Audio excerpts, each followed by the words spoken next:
లేదు, మతం లేదు, భయం అసలే లేదు. ధైర్యం తప్ప ఏమీ తెలియని కళ్ళల్లో మొదటిసారి భయం పొరలు కమ్ముకున్నాయి. ఎవరు చేశారు ఇదంతా? సానా పెద్ద కథ సామి. రక్తంతో సంద్రమే ఇరుపెక్కిన కథ మా దేవర కథ.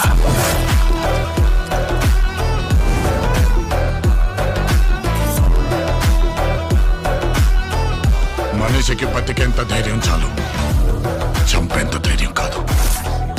కాదు కూడదు అని మీరు మళ్ళీ ఆ ధైర్యాన్ని కూడగ